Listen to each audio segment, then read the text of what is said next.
The dirt was still fresh. Marcella Grady stood at the edge of the grave with her hands clasped so tightly together that her knuckles had gone the color of bone. The wooden cross someone had hammered into the ground listed slightly to the left, and the name carved into it, Daniel Grady, was already beginning to splinter at the edges, as though even the wood could not bear to hold him much longer. 3 weeks. 3 weeks since the fever had taken her husband, and the grief had not softened the way people promised it would. It had only hardened, like clay left too long in the sun, until she could feel it pressing against the inside of her chest with every breath she drew. The wind swept across the open Texas plain and pulled at the hem of her black dress, and Marcella did not move. She had been standing there since before the sun had fully climbed the sky, and now the afternoon was sliding away from her, the light going amber and long across the ranch she could barely afford to keep. 43 acres, 2 horses, a handful of cattle. A debt that Daniel had never told her about, not once, not in 3 years of marriage, that had arrived in the form of a letter from a man named Harlan Cutter 6 days after the burial. She heard boots on the dry grass behind her. She did not turn around. "Mrs. Grady." The voice was low, careful. Not the voice of a man who was accustomed to pushing himself into spaces where he had not been invited. She still did not turn. "I heard about the letter from Cutter," the voice said. "Word travels fast in a town this small. I am sorry." That made her turn, because no one had said they were sorry about the letter. They had said they were sorry about Daniel, sorry about the fever, sorry about the loss, but no one had seen the letter for what it was: a trap. A dark and deliberate trap laid by a man with a hidden motive and the legal power to spring it at exactly the moment Marcella was least able to fight back. He stood about 6 feet away, holding his hat in both hands in front of him. Ralph Reed. She knew who he was. Everyone in Caldwell County knew Ralph Reed. He ran the largest cattle operation in the territory, a spread of nearly 800 acres that stretched east from the creek all the way to the old Mission Road. He was 34 years old and had never been married, which the women of town discussed in the same hushed, slightly bewildered tone they used when discussing weather that refused to behave as expected. He was broad through the shoulders and lean through the waist, with dark hair gone just barely silver at the temples and eyes that were the particular shade of gray that looks like rain coming from a long way off. He was not what she had expected. She had expected the kind of man who shows up at a widow's grave with a business proposition wrapped in condolences.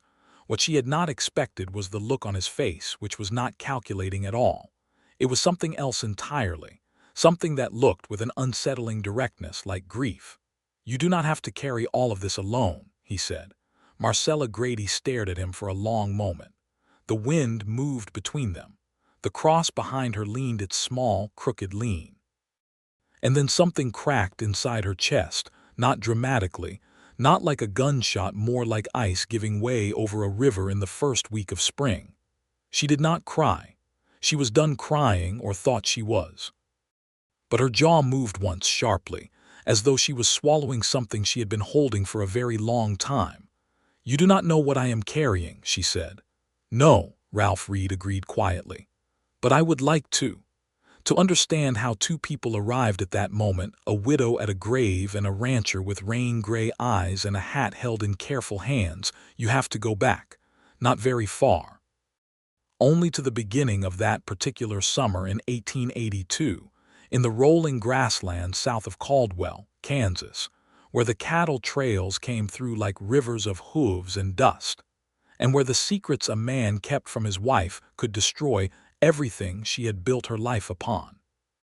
Marcella had come to Kansas from Missouri. She was 26 years old and had grown up the eldest daughter of a schoolteacher in a small town called Layton, where nothing much happened except the occasional flood and the slow, grinding poverty of a farming community in a bad decade. She had married Daniel Grady at 23, which her mother had said was just exactly right. Not too young to be reckless and not old enough to be desperate. Daniel was 10 years older than Marcella and had come through Layton on his way to the Kansas territories with a wagon load of supplies, a handsome face, and a confidence that Marcella had mistaken for competence. He was charming. That was the word people used for Daniel Grady. Charming, and Marcella had understood quickly after arriving in Kansas that charm was a currency that spent itself fast when the bills came due. Daniel was not a bad man. She wanted to be clear about that, even to herself, even standing at his grave with anger and grief wound together so tightly she could not always separate them. He was not cruel. He did not drink too much or raise his voice or make her afraid. What he was careless. Careless with money. Careless with plans. Careless in the specific way of a man who has always believed, with a deep and unexamined faith, that things would work themselves out. They had not worked themselves out. The cattle operation he had built was small but had shown genuine promise in the first year. They had 43 acres south of the creek, good grass, reasonable water access. But Daniel had borrowed against the land twice without telling Marcella, once to buy cattle from a man who had sold him half the herd at full price, and once to cover a bad season he had never mentioned because he had not wanted to worry her. Marcella had discovered this not from her husband while he lived, but from a letter that arrived 6 days after his burial, written in the small, precise handwriting of Harlan Cutter. Harlan Cutter was 51 years old and owned the Cutter Land Company, which was the most polite name anyone in Caldwell County had ever given to an operation that existed primarily to acquire distressed properties from people who could not afford to fight back. He had 2 mortgages on the Grady land totaling $480, and he was calling both of them due within 60 days. 60 days. The letter was courteous, which made it worse. It was the courtesy of a man who knows he has already won and sees no reason to be unpleasant about it. Marcella had read the letter 3 times.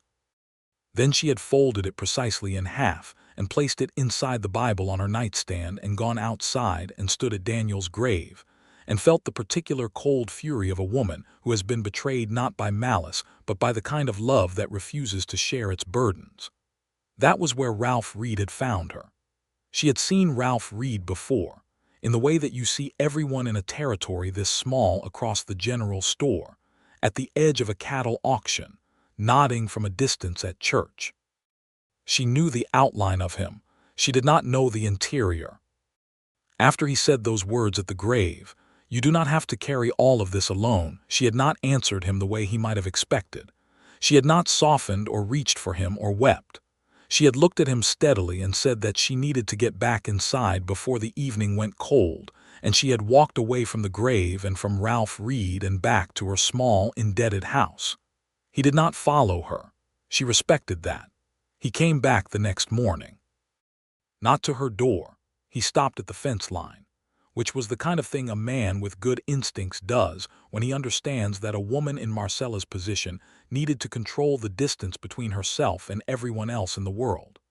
He had a horse with him, and he was fixing a section of fence that bordered her property on the east side, which was coincidentally also the section that had been leaning badly since February, and which Marcella had not had the resources or the energy to repair.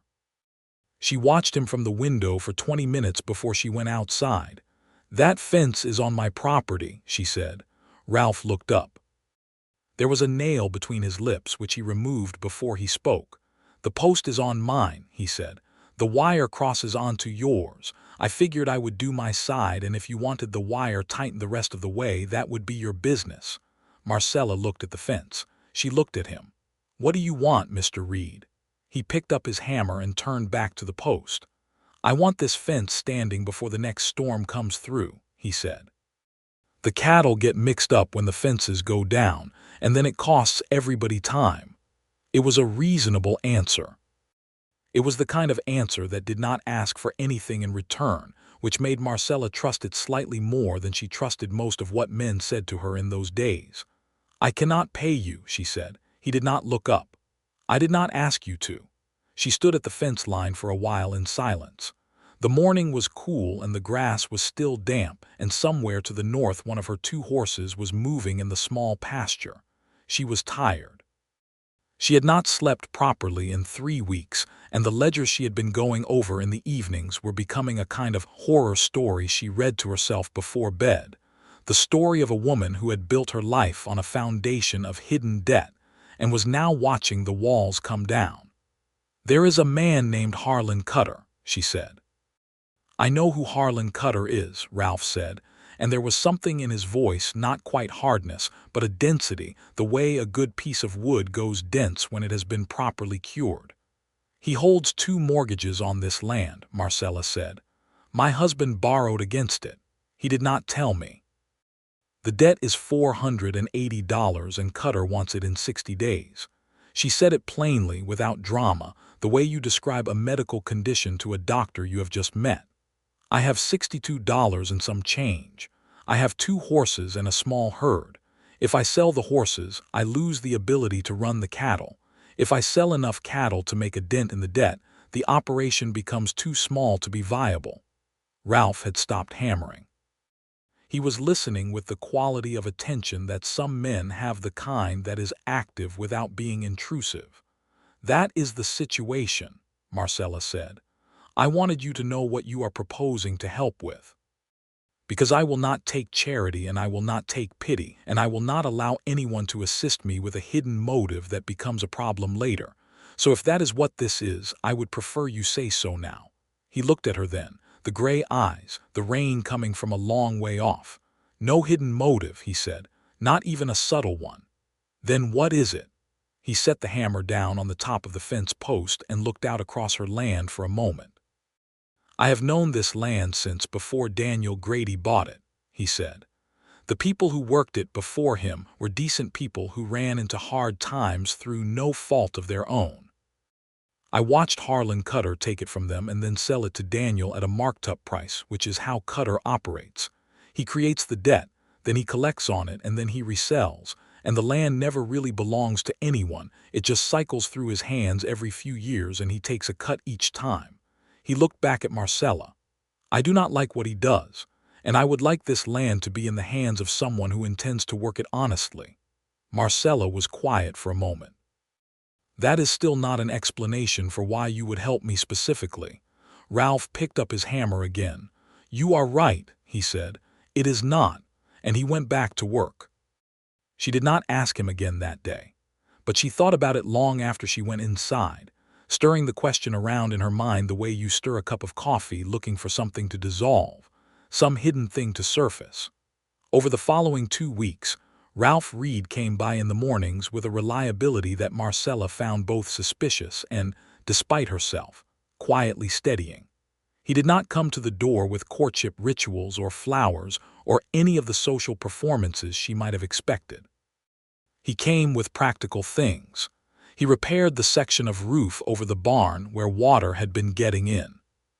He found 2 of her missing cattle that had wandered north through a gap in a back fence, and returned them without mention of the gap or the missing animals, as though they had simply appeared at his fence line, and he had returned them out of routine.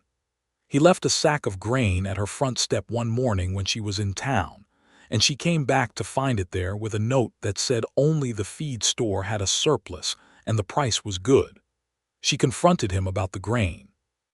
He was working his own fence line that afternoon about a quarter-mile east, and she rode out to him on the better of her 2 horses, her dark hair pinned back and her expression set in the way it got when she had made a decision.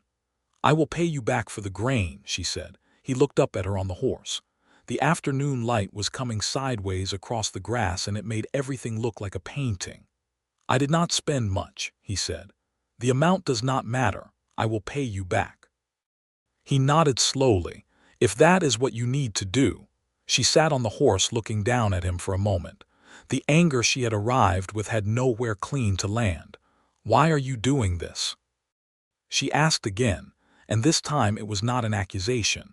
It was a genuine question, asked from somewhere vulnerable and tired.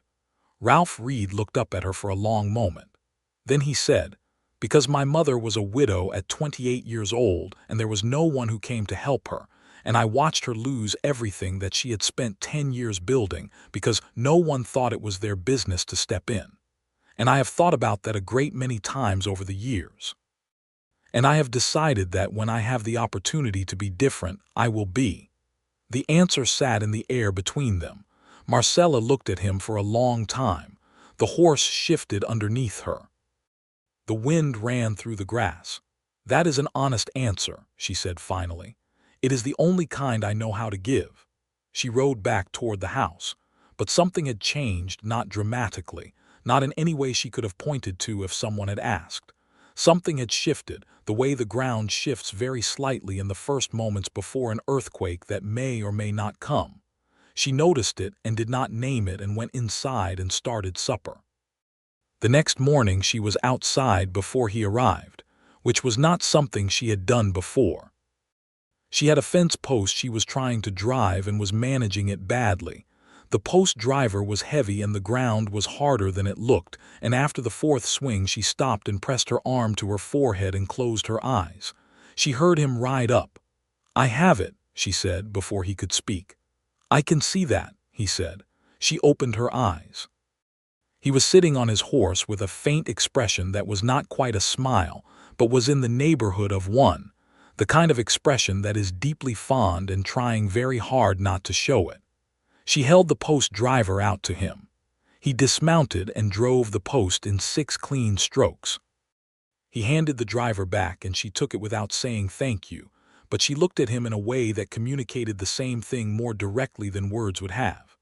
They worked alongside each other that morning without much conversation, and the silence was not uncomfortable. Marcella had forgotten, or perhaps never properly learned, that silence with another person could be a thing of comfort rather than tension. With Daniel, silence had always meant something. Something unspoken, something withheld. With Ralph Reed, silence seemed to mean simply that both of them were present and that was sufficient. Around midday she asked him if he had eaten. He said he had not. She said she had made biscuits that morning and that there were more than she needed, and he was welcome to some if he wanted to wash up first. He washed up at the pump and came to the back door, and she handed him biscuits wrapped in a cloth without inviting him inside. And he sat on the back step and ate them, and she sat in the doorway and they talked for the first time at length. Not about Daniel, not about the debt. Not about Harlan Cutter or the ranch or the practical matters that had shaped every conversation they had previously managed. They talked about where they were from. Ralph was from Tennessee originally, he told her. His father had died of a wound infection in the last year of the war, when Ralph was 16. His mother, Margaret, had tried to hold the small farm together for 4 years before it became impossible, and had moved them west when Ralph was 20. She had died of pneumonia in New Mexico when Ralph was 23. He had arrived in Kansas at 25 with $112 a horse and a clear idea of what he intended to build. "And you built it," Marcella said. It was not flattery, it was an observation. "I built it," he agreed, "but I built it alone, and there are parts of that I do not recommend." She looked at him. He was looking out at the back pasture with the biscuit in his hand and his elbows on his knees, and he looked, despite the land and the cattle and the 800 acres, like a man who had been alone for a very long time. "I was alone before I married Daniel," Marcella said. "My family was there, but it was not the same thing. It is possible to be surrounded by people and still be carrying things alone." "Yes," Ralph said, and the single word came out with a weight that told her he understood this from the inside. She refilled his coffee without asking if he wanted more. He took it without making a ceremony of it. And they sat in the afternoon light on her back step and drank coffee and did not perform anything for each other, which was, Marcella would think later, the beginning of something real. The threat of Harlan Cutter did not wait for anyone to be ready for it. 3 weeks after the conversation at the grave, Marcella received a second letter. This one was less courteous. The language had changed. It was precise and legal now, full of terms like foreclosure proceedings and breach of obligation and the circuit court in Wichita. and it informed her that unless she could demonstrate either payment in full or a viable repayment schedule within 30 days, Cutter would move to take possession of the property. 30 days. It had been 30 days from 60, and she was not $1 closer to the total. She took the letter to Ralph Reed's ranch. She had never been there before. She had seen it from the road, the large whitewashed main house and the long red barn and the ordered rows of fencing that spoke to years of methodical, patient work.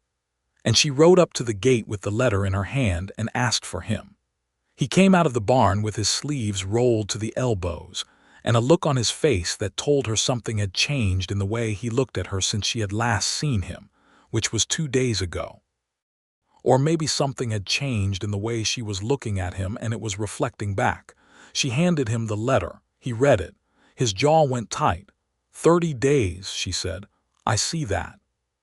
I have been through every calculation I know how to make. I cannot reach that number honestly without selling the land itself, and if I sell the land I have nothing. She paused. He designed it this way. I realize that now.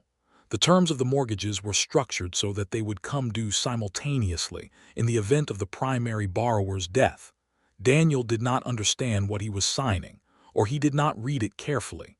Cutter made sure that the debt could only be called in this specific way. Ralph folded the letter and handed it back to her. You have been going through the paperwork. For 3 weeks, every evening, every document Daniel left. She took the letter back. Or knew that Daniel was sick. Someone told him. He structured those mortgages 2 years ago when Daniel's health was already declining, though neither of us knew the word for what was wrong yet. He planned this. The anger in Ralph's face was quiet, but it was there, the way fire is still fire even when it is banked low. What do you want to do? He asked her. I want to fight it, she said, but I do not know how. There is a lawyer in Wichita named Augustus Mercer, Ralph said. He is good. He has beaten Cutter once before in a case involving a wheat farmer south of here. It is worth going to see him. I will go with you if you want. Why would you go with me? He looked at her. The rain-gray eyes, the long, steady patience of them. Because I would like to, he said simply. They took the train to Wichita the following Thursday.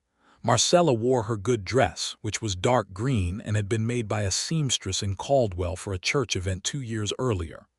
Ralph wore a clean coat and had his hair combed back, and she noticed, when he held the train car door for her, that his hands were clean despite the fact that she knew he had been working since before dawn.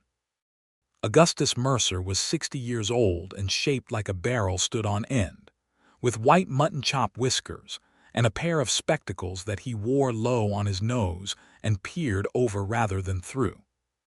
He received them in a small, paper-stacked office on a street 2 blocks from the courthouse, and he listened to Marcella for 20 minutes without interrupting, which was the most respectful 20 minutes anyone had given her since Daniel died.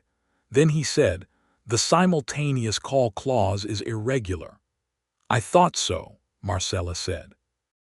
"It is not illegal by the letter of Kansas contract law as it currently stands," Mercer said. "But it is unusual enough to challenge on grounds of predatory structuring, particularly given that the borrower has died and the secondary party, that is, you, Mrs. Grady, was not present at the signing and was not made party to the terms." He removed his spectacles and rubbed them on his coat. "How long were you married to Daniel Grady before these mortgages were signed?" "A year," Marcella said. "We had been in Kansas for 1 year when Daniel signed the first one. He signed the second 14 months after that. And you had no knowledge of either?" "None. I managed the household ledgers. Daniel managed the cattle business accounts separately. I understand now why." She said it without bitterness, though bitterness was there underneath, like bedrock under soil. Mercer put his spectacles back on. "I will need 3 weeks to file the appropriate challenge to the structure of the debt. In the meantime, I will send a letter to Cutter's attorney informing him that the matter is under legal review and that any foreclosure proceedings would be premature. That will buy you approximately 30 additional days, perhaps more if Cutter decides that a legal fight is not in his interest." "Will he decide that?" Marcella asked. Mercer's expression was thoughtful. Harlan Cutter prefers easy acquisitions. He does not like to spend money on litigation. When I challenged him in the Alderman case, he settled rather than go to court. But that was a simpler situation, and Cutter was less financially motivated. This property, he glanced at the papers Marcella had laid on his desk, is worth considerably more than the debt, which means his motivation to fight is higher. What does it cost to retain you? Marcella asked. Mercer named a number. Marcella wrote it down without flinching, though it was more than she had expected. Then she looked at Ralph. He was already nodding. I will cover the retainer, he said, and we will settle it between ourselves at whatever terms Mrs. Grady finds reasonable. Marcella turned to look at him fully. We have not discussed terms. No, Ralph agreed. We have not. She held his gaze for a long moment. Then she turned back to Mercer. Retain your services, she said. I will work out the financial details. On the train back to Caldwell, they sat across from each other in the passenger car with the Kansas flatland running past the windows in long golden sweeps. Marcella looked out at the land for a while without speaking, and Ralph let her have the silence. Then she said, "What are your terms?" He looked at her. The afternoon light from the window was on the side of his face, and it made him look younger and at the same time more tired, as though the light was honest enough to show both things at once. I do not have terms, he said. You spent money on a lawyer for me. That is not nothing. It is not charity either. I told you the truth of it. I do not like what Cutter does, and I have the resources to push back against it in this instance, and so I am choosing to. He paused. But if having terms would make it easier for you to accept the help, then we can call it a loan. You can repay it when you are able. No schedule, no interest, no pressure. Marcella looked at him. You are the most unusual man I have encountered in 6 years of living in Kansas, she said. He raised an eyebrow very slightly. Is that a favorable assessment? It might be, she said, and looked back out the window. But there was something in the corner of her mouth that had not been there before, not quite a smile, but the possibility of one, the shadow that precedes the thing itself. The legal challenge bought them time. Mercer's letter went to Cutter's attorney and produced exactly the result Mercer had predicted. Cutter was not pleased, but he was also not eager to spend money on a drawn-out court case when his position was vulnerable on the structural clause. He agreed to a pause in proceedings while the legal review continued, which gave Marcella 60 additional days and a framework she could actually work within. She threw herself into the ranch with a ferocity that surprised everyone who saw it, including herself. She woke before light and was working by the time the sun showed over the eastern horizon, and she did not stop until it was gone. She drove the cattle to the eastern pastures where the grass was better and hadn't been grazed down. She negotiated directly with the feed supplier in Caldwell to reduce her costs. She contacted a cattle buyer in Wichita by letter and arranged for the sale of 8 head at a better price than Daniel had ever managed, because she was thorough in a way Daniel had not been, and she had done her research. Ralph watched all of this. He came by most mornings still, though now there was a quality to his visits that was different from what it had been at the beginning. He no longer came purely out of practical concern. He came, Marcella understood, because he wanted to be near her, and the wanting was visible in him in the way that wanting is visible in honest people who have not learned to hide it. She was not ready to address it directly. Not yet. There was too much still in motion. Too much that needed to be resolved before she could let herself feel what she was beginning to feel, which was something she had not allowed herself to feel in a long time, the particular warmth that comes from being genuinely seen by another person. One evening in the 4th week after the Wichita trip, Marcella was working late at the kitchen table with the ledgers spread out in front of her and a lamp burning low when she heard hoofbeats outside and then a knock at the door. It was past 9 o'clock, which was not a normal hour for anyone to be calling. She took the small pistol Daniel had left in the drawer beside the door and held it behind her back before she opened it. It was Ralph. He looked not disheveled exactly, but unsettled in a way she had not seen in him before. "I am sorry for the hour," he said. "I need to tell you something." She lowered the pistol and stepped back from the door. He came inside. It was the first time he had been inside the house, and stood just past the threshold without going further. "Cutter came to see me today," Ralph said. Marcella went still. "What did he want?" "He wanted to make a proposal." Ralph's voice was even, but she could hear the tension underneath it, the controlled anger. "He told me he was willing to forgive the debt on your land entirely and transfer the mortgages to zero if I would agree to sell him the water rights to my eastern acreage." The room was very quiet. The lamp guttered once and steadied. "He was using my debt to leverage you," Marcella said. Her voice came out flat. "Yes. He assumed you would agree because he has made assumptions about what I am willing to do on your behalf," Ralph said. "Yes." Marcella set the pistol on the kitchen table with a precise, controlled movement. Then she folded her hands in front of her and looked at Ralph with a clarity that cut through everything. "And what did you tell him?" "I told him that the proposition was between him and you, and that I had no interest in transactions that involved using one person's vulnerability to extract concessions from another." Ralph's jaw was tight. "I also told him that if he came to my property again with a proposal structured around your situation, I would ensure that every cattle buyer and land dealer in the territory knew exactly how he operated." Marcella was quiet for a long moment. She was seeing something she had not fully understood before, the nature of what was between her and Ralph Reed, the shape it was taking. Cutter had seen it from the outside and had made a calculation based on what he saw. And his calculation was not entirely wrong, which was the thing she was sitting with now. "He will retaliate," she said. "Probably," Ralph agreed. "He does not like being refused." She looked at him for a long time. "Thank you for telling me."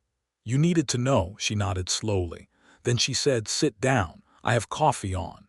He sat at her kitchen table and she poured coffee and sat across from him, and for a long moment neither of them spoke. The ledgers were spread between them like a map of where she had been. "I need to ask you something," Marcella said. "Ask it." "When you came to me at the grave," she paused. "When you said those words, 'You do not have to carry all of this alone,' what were you hoping would happen?" He looked at the coffee cup in his hands. He looked at it for long enough that she thought he might not answer. Then he said, "I was not hoping for anything specific. I was afraid you would run yourself into the ground trying to manage everything alone out of some combination of grief and pride, and the very understandable distrust of anyone who appeared at that particular moment offering to help." "And," she said, because she could hear there was more. He looked up at her. "And I could not stay away," he said. "That is the truthful part that is harder to say. I could not stay away because in the 6 years you have lived on this land, every time I have been in the same room as you, I have found it difficult to be anywhere else." He stopped. "I understand that is probably not what you need to hear right now, and I will not press anything, but you asked for honesty and that is the honest thing." Marcella looked at Ralph Reed across her kitchen table, in the low light of a late evening in the summer of 1882, with her ledgers spread between them and a legal fight pending, and a debt that was not yet resolved, and a grief that was still raw in places she had not finished examining. And she thought, here is a man who has given me nothing but truth from the beginning, even when the truth was uncomfortable, even when it cost him something. "I am not ready," she said. "I know," he said, "but I am not." She stopped, started again. "I am not opposed to the idea of not carrying this alone." The way he looked at her then was quiet and full, like rain after a very long dry season. "That is enough," he said. "That is more than enough." He left an hour later, after the coffee was finished, and they had talked through the likely next moves in the Cutter situation, practically and without sentiment, but with the kind of ease between two people who have established something real. Marcella stood at the door after he rode out and listened to the hoofbeats fade into the dark and thought about what she was allowing herself to feel, which was considerable. Mercer filed the challenge 2 weeks later. The argument centered on the predatory structure of the simultaneous call clause and on the fact that Marcella, as the surviving co-owner of the property, had not been party to the mortgage agreements, and had no legal knowledge of their terms. It was a careful, detailed filing, and Mercer was cautiously optimistic. Cutter's response was not to engage through the courts. His response was to send a man to Marcella's ranch at 4 in the morning on a Wednesday to open the gate on the west pasture and scatter her cattle across 3 miles of open land. Marcella woke to the sound of the cattle moving. She had become attuned to the sounds of the ranch, in a way she had not been when Daniel was alive, and went outside in the gray pre-dawn to find the west pasture empty. She stood in the open gate with her breath coming fast, and then she went back inside and put on her riding clothes and saddled the better horse and went after them. She had found 11 of the 31 by the time the sun was fully up, driving them back toward the fence line by herself, and she was at the far northern edge of her property trying to turn a group of 3 reluctant steers when she heard a rider coming from the east. Ralph. She did not know how he had known, but he came at a canter with 2 of his own ranch hands behind him, and when he reached her, he did not ask questions. He read the situation and immediately spread out with his men to help gather the cattle. It took most of the morning. They found all 31 by noon, which was more than Marcella had allowed herself to hope for. Ralph's men ran them back through the gate, and Ralph repaired the latch while Marcella counted heads and checked for injuries. When the gate was secured and the men had gone back to Ralph's ranch, Marcella leaned against the fence post and pressed both hands to her face and breathed. She heard Ralph come up beside her. "He did this," she said. "It was not a question." "Almost certainly," Ralph said, "but we cannot prove it. He is trying to make me so exhausted that I give up." "Yes." She lowered her hands and looked out at her herd, grazing placidly now as though nothing had happened, as though the morning had not been a controlled act of intimidation. Her hands were shaking slightly and she made them stop. "I am not going to give up," she said. Ralph looked at her with that gray, steady gaze. "No," he said. "I did not think you were." She looked at him. And then, without planning it, without performing it, she reached out and took hold of his forearm with both hands, not romantically, not tentatively, but with the grip of a person who needs something solid to hold onto for a moment. He went still. He did not move away. He covered her hands with his own large, warm, calloused hand, and they stood at the fence post in the noon light while the cattle grazed and the land breathed around them. She let go after a minute. Neither of them said anything, but something had moved across a threshold and they both knew it. Mercer's legal challenge produced results 2 weeks later in a way no one had quite anticipated. In examining the documentation around the Grady mortgages, Mercer's assistant, a young man named Clark who had an exceptional memory and a gift for finding patterns in paperwork, discovered that the mortgages bore the name of a notary public who had died 8 months before the second one was signed. The notarization on the second mortgage was therefore fraudulent. The document itself was legally invalid. Mercer brought this to Marcella and Ralph together in his office in Wichita, and Marcella sat very still while she processed what it meant. "The second mortgage is void," Mercer said, "on the grounds that the notarization is fraudulent. The first mortgage remains valid, but the amount, $210, is manageable without the second one, and cannot be called due simultaneously in the way Cutter structured it, because the clause requiring simultaneous payment referenced both mortgages jointly. Without the second, the clause does not apply. So the first mortgage stands on its original terms," Ralph said, which means it is a standard repayment schedule," Mercer said, "over a period of 8 years, at a rate that Mrs. Grady can manage with the income from her cattle operation." Marcella put both hands flat on the desk in front of her. The relief that moved through her was so large it almost made her dizzy. She had not allowed herself to feel the weight of it before this moment. She had held it at arm's length because feeling it would have made it real in a way that was unbearable, and now it crashed through her all at once, wave after wave. She kept her hands flat and her breath even and her chin up. She looked at Mercer. "What happens to Cutter?" "The fraudulent notarization will be reported to the county recorder," Mercer said. Whether it results in criminal charges depends on whether the district attorney in Wichita is motivated to pursue it. I believe he may be. There have been other questions about Cutter's documents over the years, and this may open a broader investigation. Marcella nodded. Good, she said. Not with triumph exactly. With something more tired and more necessary than triumph. With justice or the first edge of it. On the train back to Caldwell, she and Ralph sat side by side for the first time. Not across from each other where the space between them required negotiation, but side by side with the afternoon light coming through the windows and the Kansas land running past. His shoulder was close to hers, not touching, but close. It is going to be all right, she said. She had not said those words since before Daniel died. Yes, Ralph said. It is. She turned to look at him, and the angle of it brought their faces close.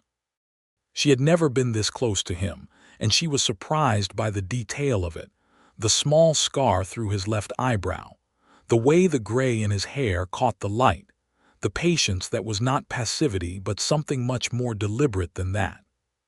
I want to say something, she said. Say it. I came to this territory 3 years ago without knowing what I was coming to.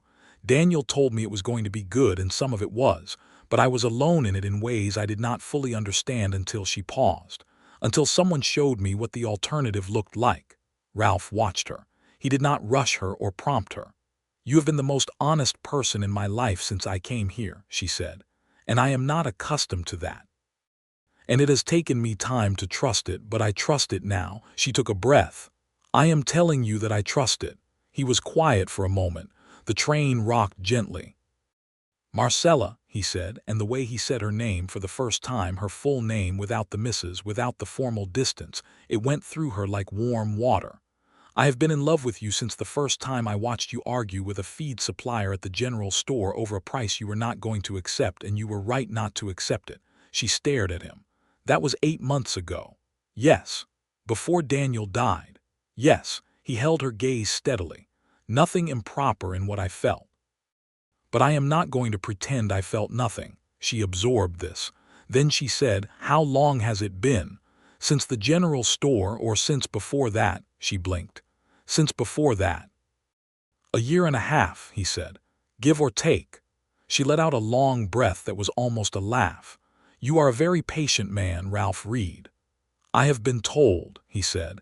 And now there was something in his face that was genuinely warm and unguarded, and she realized she had wanted to see it fully for weeks. She turned back to the window and let the land go past them and sat with the fact of what she was feeling, which was large and complicated, and underneath the complication there was something very simple. She was happy. For the first time in a very long time, she was genuinely happy. And it was not despite the difficulty of everything she had been through, but somehow because of it. Because difficulty had clarified what was real and what was not, who could be trusted and who could not.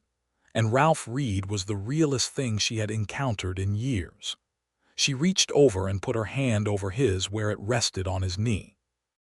He turned it over and held hers, and neither of them said anything else for the rest of the journey. But the silence was full in the way that silences between people who have found each other are full, not empty, not uncomfortable, but replete with everything that does not need saying. The autumn came in with the particular beauty of Kansas in that season, the grass going gold and russet, the sky so wide and blue it seemed unlikely. Marcella's cattle were doing well.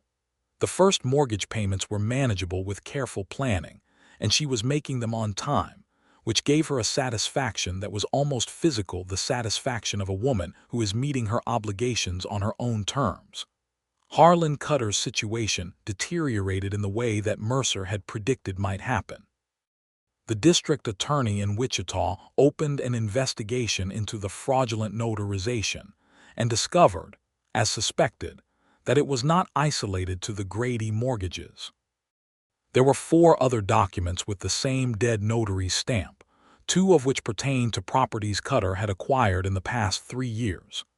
The investigation proceeded slowly, as such things did, but it proceeded, and the knowledge that it was proceeding, that Cutter was being examined and found wanting, gave Marcella a sense of resolution she had not been certain she would ever feel. She did not celebrate. It was not in her nature to celebrate the misfortune of others, even others who had tried to take her land and exhausted her deliberately and sent men in the night to scatter her cattle. But she allowed herself one quiet afternoon in early October to sit at Daniel's grave with a cup of coffee and speak to him, not with anger, not with bitterness, because the anger had spent itself and what was left was something more complicated, and she said to the wooden cross with the splintering name, "I understand why you did not tell me. I do not agree with it, but I understand, and I am going to be all right. The land is still mine. I am going to keep it." She left a small bunch of late wildflowers at the cross. Then she went back to her house and washed her cup and got back to work. Ralph came by that afternoon, as he so often did. He had taken to coming later in the day now, and staying longer, and their conversations had expanded to fill the new easiness between them. They talked about everything, about the cattle markets and the railroads and the political situation in the territories, and the novels that Marcella had ordered from the bookseller in Wichita, and that Ralph sometimes borrowed and returned with observations that she found unexpectedly sharp. He had not had much formal schooling, but he read widely and thought carefully, and was not afraid to disagree with her, which she had decided was the most important quality a person could have. One evening in late October, they were sitting on the back step after supper. She had started cooking supper and he had started staying. It had happened gradually and then all at once, and the sky was going dark above the land and the first stars were coming out, and Marcella leaned her head sideways against his shoulder. She felt him go still for a moment. Then he slowly moved his arm around her shoulders, and she let herself lean into him properly, and they sat watching the stars come out over the Kansas plain. "I am not going to rush you into anything," he said quietly. "I know you are not," she said. "That is why I am comfortable being here." He pressed his lips briefly to the top of her head. It was not dramatic. It was not the kind of gesture that announces itself. It was the kind of gesture that has already decided what it is. They had their first proper conversation about the future on a November afternoon when the first cold of the season had come down from the north, and they were inside at the kitchen table with coffee and the good lamp burning and the wind pressing at the windows. It was not a dramatic conversation. It was practical and honest, because they were both practical and honest people, and it covered the questions that actually needed answering. What would happen to her land? What would happen to his land? What they both wanted from the life ahead of them. She told him she had no intention of giving up her property. It was in her name now, legally clear of the second mortgage, and she had paid for it in more than money, and she was not going to fold it into someone else's holdings as though it had never been hers. He told her he had never assumed she would. He said her land could run adjacent to his as it already did, and that the cattle operations could be managed together while remaining separately held, which was a practical arrangement that also preserved what she needed to preserve. She said, "You have thought about this." "At some length," he admitted. "For how long?" A pause. "A year," he said, "and then more specifically in the past 3 months." She looked at him. "Did you have a proposal in mind?" "I have been trying to determine the right moment," he said. "There are no right moments," Marcella said. "There are just moments." He reached across the table and took her hand and held it in both of his. And he looked at her with the gray eyes that she had spent months learning to read and said, "Marcella Grady, I would like to marry you. Not because of the land or the debt or the practical arrangements, though all of those things are real, but because you are the finest person I have ever known, and I want to spend however many years I have left in close proximity to you." She looked at him for a long moment. Outside the window, the Kansas wind ran across the dry grass, and the stars were coming out early in the cold evening sky. "Yes," she said, "I would like that very much." He brought her hand to his lips and held it there, and she turned her hand in his and touched his face. and the two of them sat at the kitchen table in the lamplight, and neither of them said anything more for a while, because there was nothing more that needed saying. They were married in April of 1883, in the small church in Caldwell on a morning when the spring was just beginning to come through, and the wild prairie flowers were up along the road. It was not a large wedding. Marcella had invited the few people in Caldwell she trusted, and Ralph's two ranch hands who had ridden with him to gather her cattle that November morning were there. And Augustus Mercer came up from Wichita on the early train because he said he had a professional interest in seeing cases end well.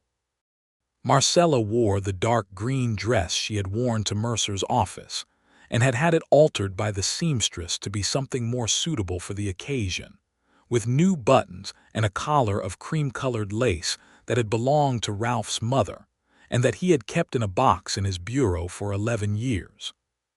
When he brought it to her 3 days before the wedding and explained what it was, she did not speak for a moment. Then she said, "Are you certain?" And he said yes. She wore it at the throat of the dress, and it was the most significant piece of adornment at the whole ceremony. The circuit preacher who conducted the service was a good-natured man who did not pad the ceremony with unnecessary length, and when he asked if anyone present knew a reason why the marriage should not proceed, the room was so genuinely silent that someone in the back pew began to laugh quietly and then stopped.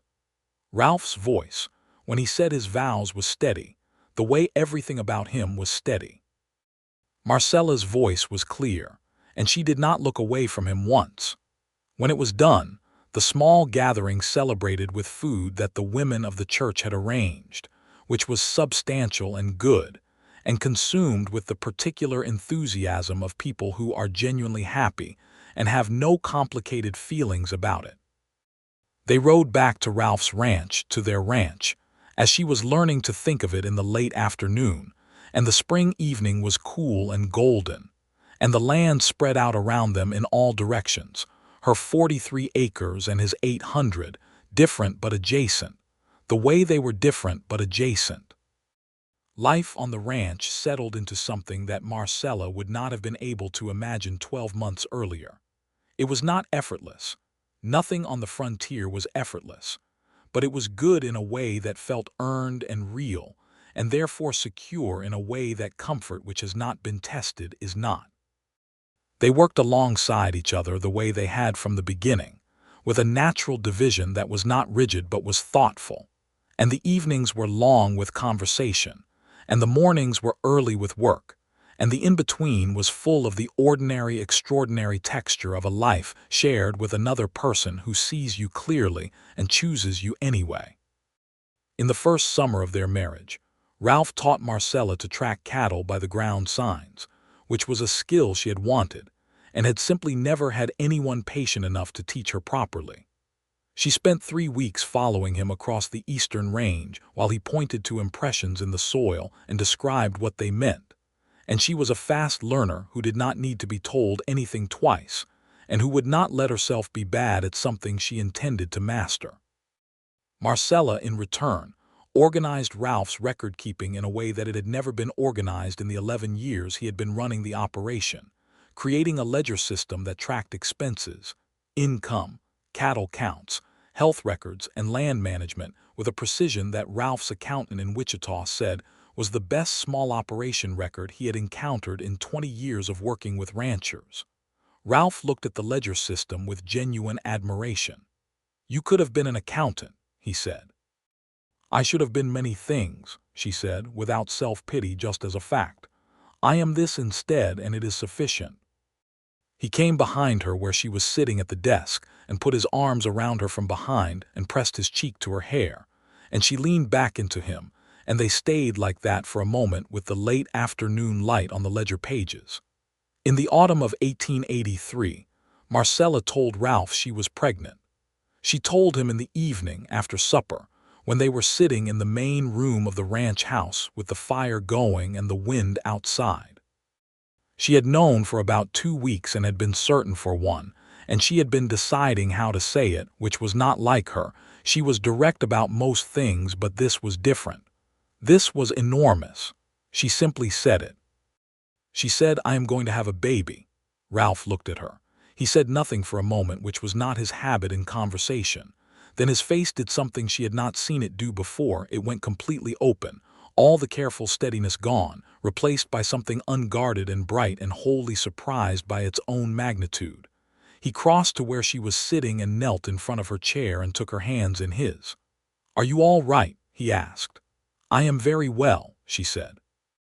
"Are you?" He stopped, started again. "Are you happy about it?" She looked at him. "Yes," she said. "I am. Are you?" "Yes," he said, with a simplicity that was louder than any elaborate expression could have been. "Yes, I am." They sat together with the fire going and the wind outside, and the news of it settling into the room like the best kind of thing, the kind that changes everything and makes the change welcome. The winter that followed was cold, which winter in Kansas tended to be, with a February storm that kept them inside for 4 days straight and meant that Marcella and Ralph were confined to the house together for longer than they had yet been, with nothing to do but be with each other.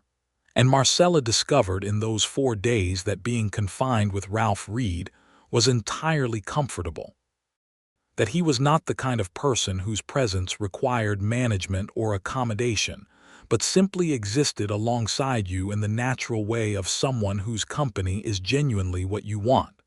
He was also, she discovered, excellent at cards. She was excellent at cards. They played for ridiculous stakes. Who would do the morning water, who would choose the supper menu, who would have to apologize first the next time they disagreed. And the competition was genuine, and the laughter was also genuine. And somewhere in the middle of the storm on the second night she thought, "I was waiting for this my whole life, and I did not know what I was waiting for." The baby came in late May of 1884. It was a boy, which Marcella had not predicted and Ralph had not predicted either, and they were both equally surprised and equally delighted. He was born on a morning when the spring was fully established, the grass thick and green, the sky an uncomplicated blue. They named him Thomas, after Ralph's father. The middle name was James, after Marcella's younger brother who had died in childhood, the first grief she had carried alone.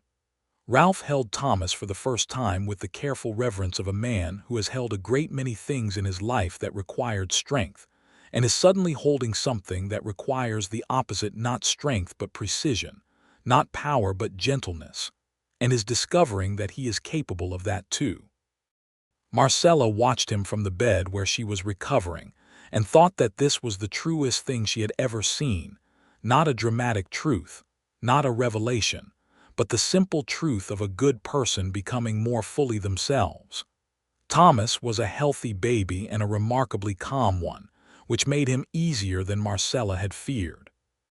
Ralph learned to care for him with the same methodical competence he brought to everything, and the sight of Ralph Reed in the early mornings carrying his son around the ranch house, while Marcella slept the extra hours she needed, became, for Marcella, one of the images she would hold for the rest of her life as a definition of what she had been given. By the summer of 1884, Harlan Cutter's legal situation had reached its conclusion. The district attorney in Wichita had pressed charges on 3 counts of document fraud, and Cutter, faced with a trial that he clearly could not win, had agreed to a settlement that included significant financial penalties, the retraction of all fraudulent documents and any claims arising from them, and the permanent revocation of his land company's operating charter in Kansas. He relocated to Colorado, which was far enough away to no longer be anyone in Caldwell County's immediate concern. Mercer wrote to Marcella with the news, and she read the letter at the kitchen table with Thomas on her lap and Ralph across from her drinking his morning coffee, and then she set the letter down and picked up her coffee and said, "It is over." Ralph looked at her. "Cutter. His business is dissolved and he is gone." A beat of silence. Then Ralph said, "Good." That was the end of it. Not a celebration, not a dramatic reckoning, just the clean close of a chapter that had been written in someone else's bad faith and finished in hers and Ralph's good faith, and that was enough. The years that followed were years of building. Not the anxious, precarious building of Marcella's life before Ralph, but the confident building of two people who know what they are doing and have decided to do it together. They expanded the cattle operation gradually and intelligently, adding to the herd in good years and being conservative in the leaner ones. They hired two permanent ranch hands, brothers named Eli and Samuel Boone, who were hardworking and honest and became a genuine part of the operation. They maintained the 43 acres in Marcella's name separately, which was important to her, and which Ralph respected without requiring explanation of why. Thomas grew into a bright, curious child who was on a horse by the time he was 4, and who asked questions from the moment he could speak, relentless, specific, excellent questions that wore both his parents out and delighted them in equal measure. He had Ralph's gray eyes and Marcella's dark hair, and the particular combination of his father's patience and his mother's ferocity that made him, from a young age, someone you wanted on your side. When Marcella discovered she was pregnant again in the summer of 1886, Thomas was 2 years old and fully absorbing the majority of available energy in the household. She told Ralph in the same way she had told him the first time, simply and directly, and he responded in the same way, with the open, unguarded brightness that was still there, still genuine, still the same whether it was the first or the 5th time she gave him news that mattered. "Thomas is going to be insufferable about this," he said. "Thomas is already insufferable about everything," she said. "He will be fine." Thomas was, in fact, thrilled. He had developed an opinion at 2 years old that the household needed more people and more animals, in roughly equal proportion, and the news of a sibling was received with a solemn enthusiasm that made both his parents bite the insides of their cheeks to avoid laughing. The second baby was a girl, born in March of 1887, in the tail end of a winter that had been harder than usual. They named her Margaret Louise, Margaret for Ralph's mother, Louise for Marcella's. She came into the world with a substantial set of lungs, and a temperament that suggested she would not be quiet about her needs, which turned out to be accurate. She was not a calm baby in the way Thomas had been, but she was healthy and vivid, and when she first smiled, a real smile, not wind, it was at her father, which Marcella recorded in the household journal with a note that read, "Ralph has met his match." The children grew. The land grew. The operation became one of the most reliably run in Caldwell County, known for the quality of its cattle and the fairness of its dealings, which was a reputation both Marcella and Ralph had worked to establish deliberately and were not willing to compromise. They were respected in the community in the particular way that people are respected when they have been seen going through hard things and coming through them without losing their integrity. In the spring of 1889, Marcella walked out to Daniel's grave on an afternoon when the wildflowers were up, and Thomas was at the schoolhouse, and Margaret was napping, and Ralph was working the south fence. She stood at the grave with its weathered cross. She had not replaced it. She had let it weather naturally, and she stood there for a long time. She had been thinking, as the year had turned, about the question of what she owed the past and what she was permitted to release from it. Daniel was not a monster in her memory. He was a man who had loved her in an incomplete way and had protected himself from his own failures by hiding them, and who had died not knowing that the hiding had nearly cost her everything. She had been angry and she had grieved, and she had worked through both of those things, and what was left was something more like understanding. Not forgiveness exactly, because she did not know if forgiveness was the right word for what you feel towards someone who hurt you without meaning to, but understanding, a recognition of the full human complexity of a man who had not been entirely a villain and not entirely a hero. She told him the cross, the ground, the absence, that she was well. She told him the land was standing. She told him she had built something good and that it was going to endure. She walked back to the house. Ralph was at the pump when she came around the side of the barn, washing his hands after the fence work, and he looked up at her with a question in his face that was not spoken. "I went to see him," she said. He nodded. He dried his hands.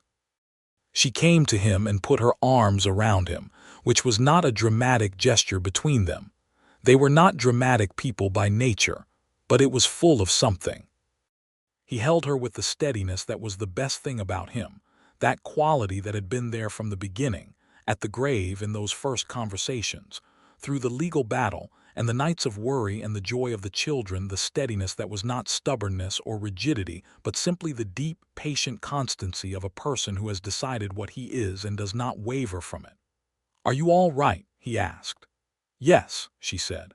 "I am very all right."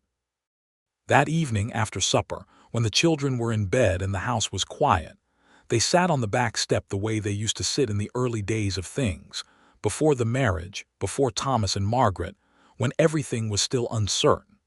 The sky was the particular deep blue of an April evening, and the stars were beginning, and the land stretched away from them in all directions, theirs and also not theirs, because land is never really owned, only tended.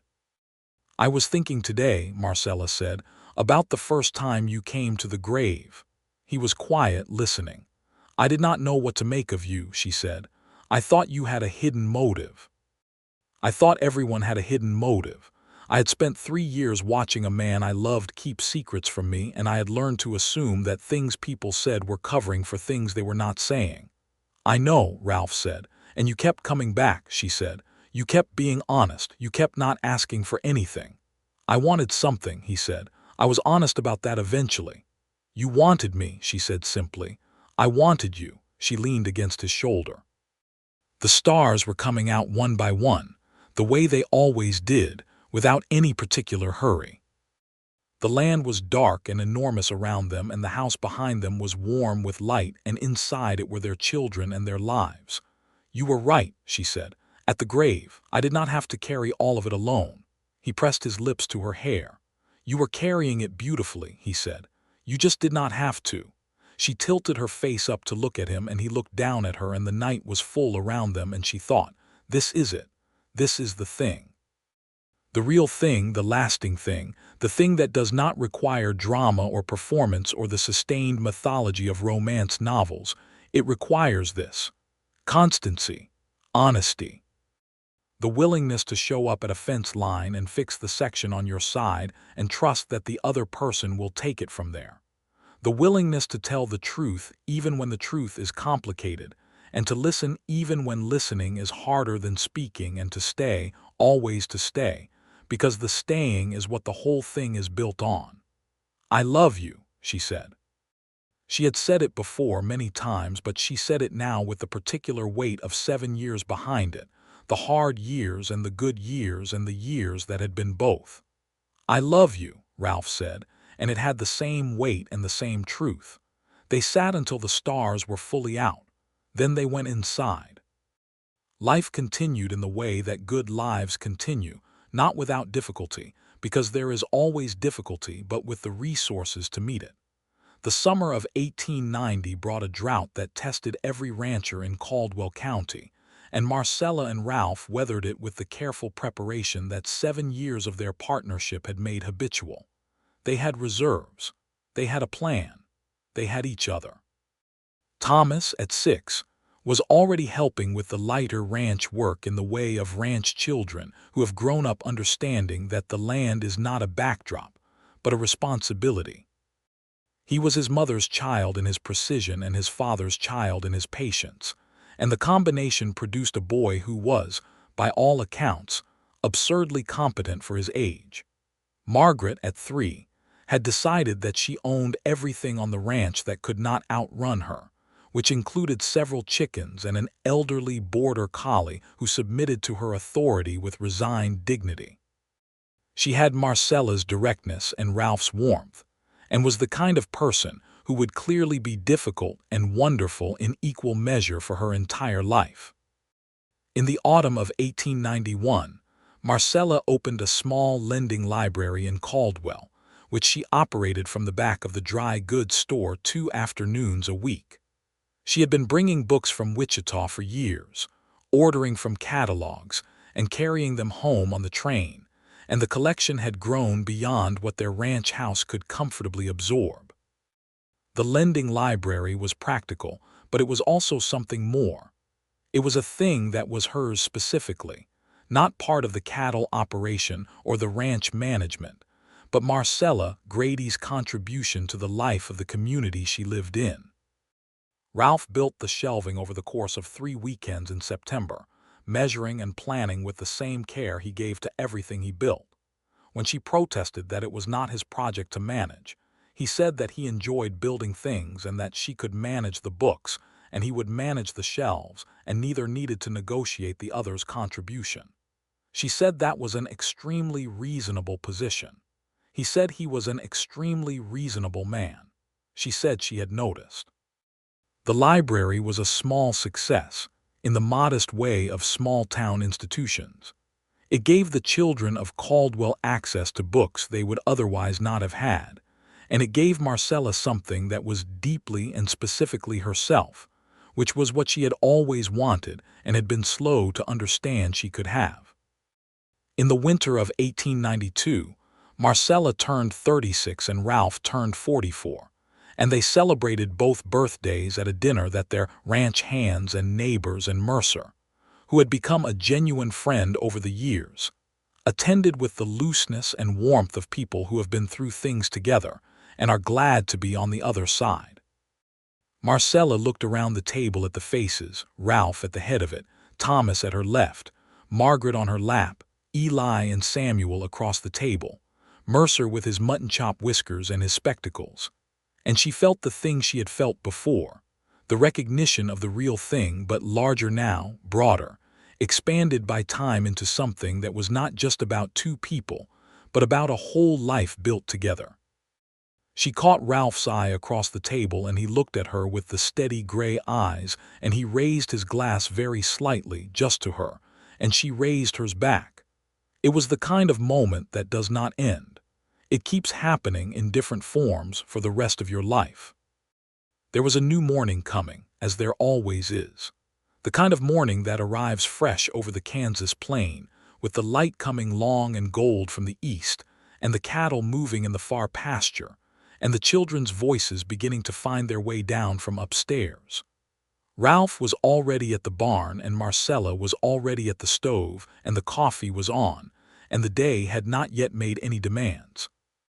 She stood at the kitchen window for a moment with her cup in her hand, looking out across the land that she had almost lost and had kept, looking at the fence lines that she and Ralph had repaired together, and the pastures they had managed together, and the barn that held their horses, for now, the original 2 had been joined by 2 more, and she breathed in the morning. She thought about a wooden cross listing slightly to the left in fresh dirt. She thought about a man appearing at a distance of 6 feet with his hat in his hands. She thought about the way it had felt when she first allowed herself to believe that he was exactly what he appeared to be. You do not have to carry all of this alone. She had been so certain standing at that grave that she would have to. She had arranged herself for the long loneliness of doing it all herself, the way she had learned to arrange herself for every hard thing with her hands clasped and her chin up and the grief pressed down to something manageable. She had been wrong.